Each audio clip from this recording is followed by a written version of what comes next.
ত্রিপুরার যতনবাড়ি বাজার টিলা এলাকায় গৃহবধূর উপর পাশবিক নির্যাতন ও স্বামীর রহস্যজনক মৃত্যুর ঘটনায় রণক্ষেত্রের রূপ নিল এলাকা। অভিযুক্ত শ্বশুর সুখময় দাসের বিরুদ্ধে পুত্রবধূকে দীর্ঘদিনের শারীরিক ও মানসিক নির্যাতনের অভিযোগ উঠেছে।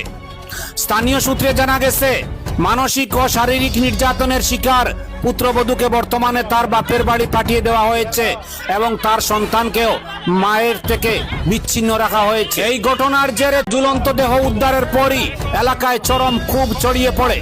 স্বামীর মৃত্যুর খবর জানাজানি হতেই স্থানীয় শত শত নারী রাস্তায় নেমে আসেন।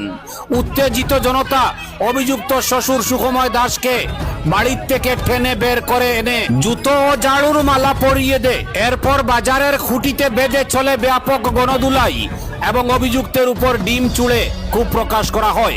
খবর পেয়ে বিশাল পুলিশ বাহিনী ও টিএসআর জওয়ানরা ঘটনাস্থলে পৌঁছে রক্তাক্ত অবস্থায় প্ররোচনা বা খুনের কোনো চক্রান্ত রয়েছে কিনা তা খতিয়ে দেখতে পুলিশ মামলা দায়ের করে তদন্ত শুরু করেছে। এই জুড়া ট্র্যাজেডিতে স্তম্ভিত গোটা এলাকা। স্থানীয় মানুষ অভিযুক্ত শ্বশুরের দৃষ্টান্তমূলক শাস্তির দাবিতে সরব হয়েছেন। ব্যুরো রিপোর্ট, আমার সোনার কালীগঞ্জ।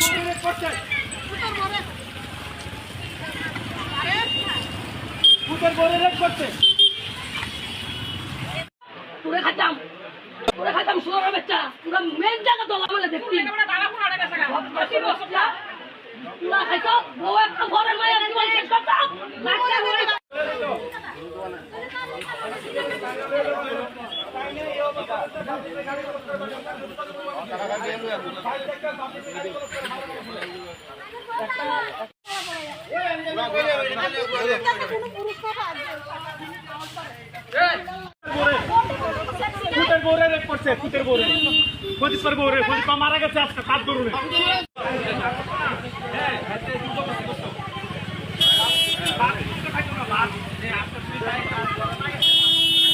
আজকে দীর্ঘদিন ধরে নাকি ছেলের বউরে খালি ঘর পাইয়াছিরা ছেলে ওই যে প্রদীপ দাস আজকে যে সুইসাইড অ্যাটেম্প করছে হ্যাঁ বউটা একটু মানে সোজা টাইপের আর কি, বাচ্চা গুলা মান যেরকম সেই রকম মনোবৃত্তি তার মানসিকতা।